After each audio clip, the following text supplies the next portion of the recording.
Welcome to 1983, the year when the video game crash began.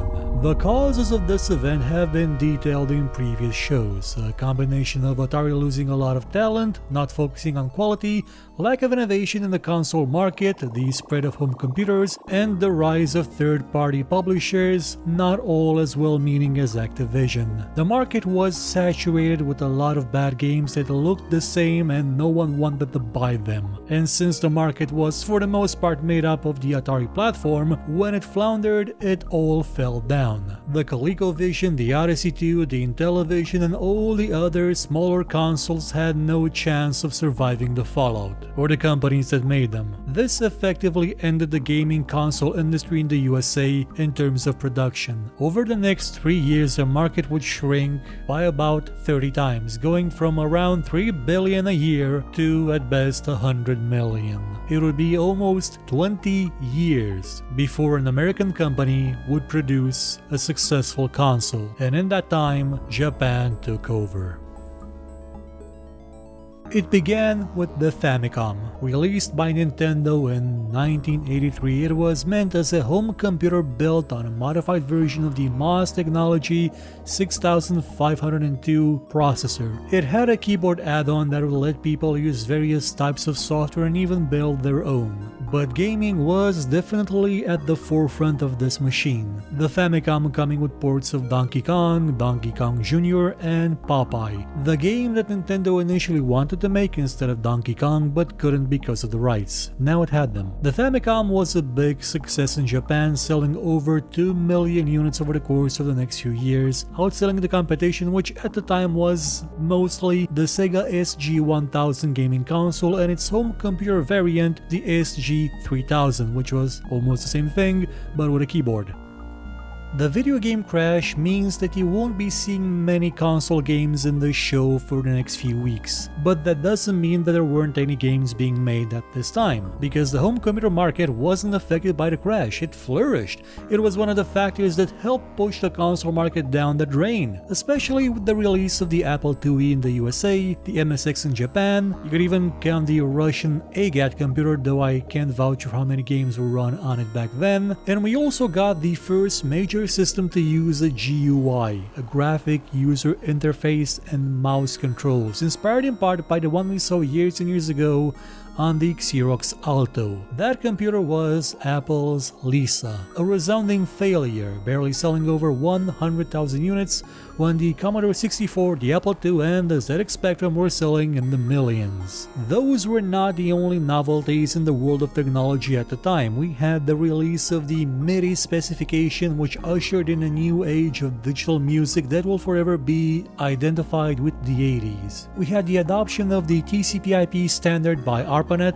effectively becoming the internet, just in time for the War Games movie to make everybody scared of connecting computers to the internet and computers in general. In that year, we witnessed the release of the Borland C++ programming language and the beginning of Richard Stallman's GNU project, the foundation of free software. Free as in libre, not gratis, meaning you pay for it, but it doesn't screw you up the wazoo. GNU, if you did not know, is an acronym for, well, GNU is not Unix. Unix being the operating system, the closed source proprietary operating system that we talked about at the beginning of the year. Before we get into the games themselves, I'd like to mention some companies founded this year. We had the sound card maker 3D Labs, Belkin, which is the company that usually makes part of Razer's peripherals and sells them under its own name for half the price. Borland, of course, was founded this year. The peripheral maker Genius was also founded at this time, and game companies such as Infogrames, which is now Atari or part of it, Origin Systems,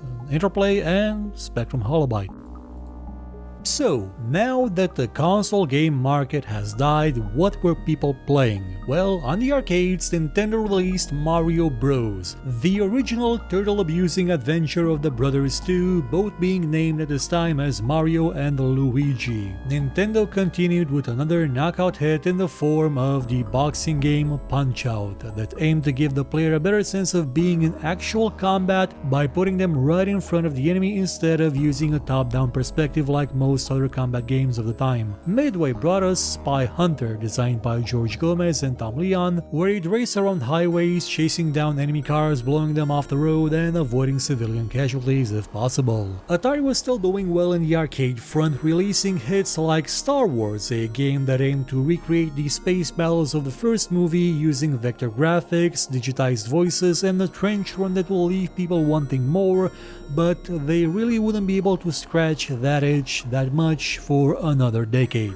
Moving on to the home computing market, in 1983 we got classics such as Bomberman, initially developed by Hudson Soft for the Japanese computer market, supporting systems like the MSX, the Sharp X1, the NEC PC 8801, and many more. It would soon be ported to a bunch of other systems and spread throughout the world and provided many with hours of fun. Of course, the series wouldn't reach its peak until Atomic Bomberman, made by Interplay, but that's a matter of personal opinion. Koei released the first game in the Nobunaga's Ambition series, a turn-based strategy game that tasked you with unifying Japan in the Sengoku period. It featured military, diplomatic, and economical challenges that the player had to overcome on the road to conquest. The ZX Spectrum created a booming video games industry in Europe, mostly driven by individuals programming games in their spare time. That is when classics like the adventure game adaptation of The Hobbit became a bestseller, although I should have probably mentioned it last week as well, because that's when it was released. Other notable games for the ZX Spectrum released at that time were things like Attic Attack, which was created by a company called Ultimate Play the Game, founded by Tim and Chris Stamper. They would go on to make a lot of ZX Spectrum games, and the company would eventually evolve into the rare games we know today. And of course, I can't mention ZX Spectrum without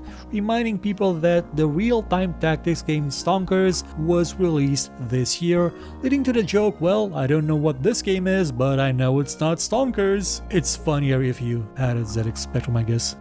And while we're on the subject of real-time strategy games and the missions, another apology and correction must be made. Namely that I neglected last week to mention not only The Hobbit, but Legionnaire as well, the Broman-era real-time strategy game made by Chris Crawford. Actually, it looks like I also neglected to mention Eastern Front 1941, which was a very important Atari 8-bit title that shaped early real-time strategy games. It's another era that I regret, and will probably address it by making dedicated shows for these two games sometime down the line. Other notable titles from the year 1983 would be Doug Smith's classic Lode Runner, a puzzle platforming game that really put its publisher Broderbund on the map.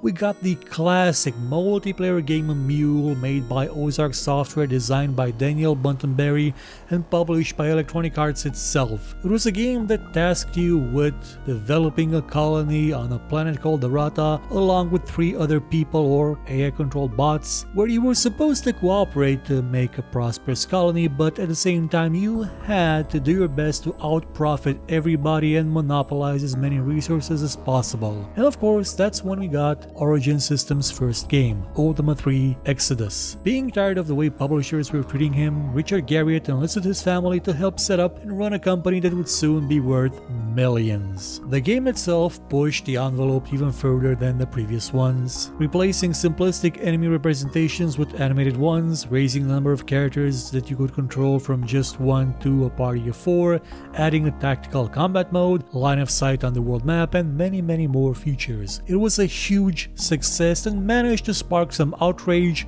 from the perpetually outraged due to it having a large demon on the cover. This was, after all, the 80s in the USA, when anything that the youngsters were doing was evil.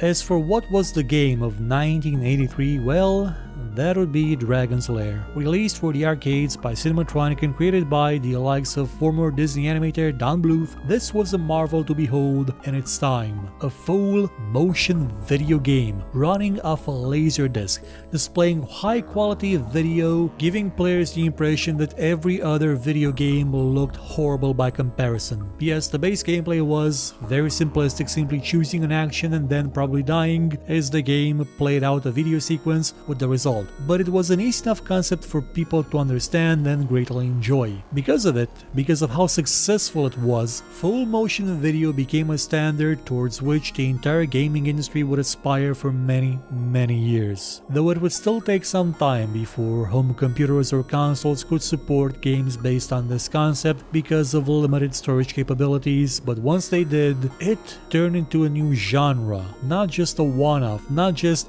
a gimmick that was used by even some other arcade games to display backgrounds. It was a new medium, it was a new way of making video games. And for that, Dragon's Lair is important. It can also be considered as the origin of the QuickTime event, though in a much less infuriating implementation than what we have in most other games in the past couple of, well, decades or so.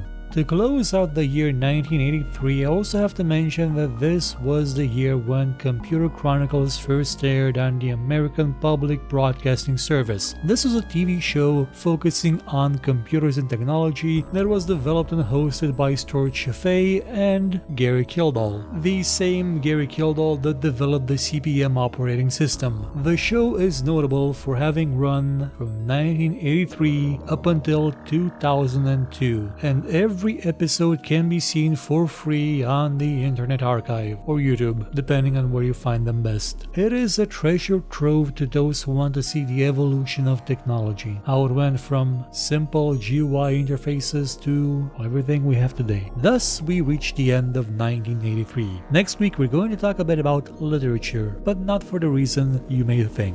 Goodbye.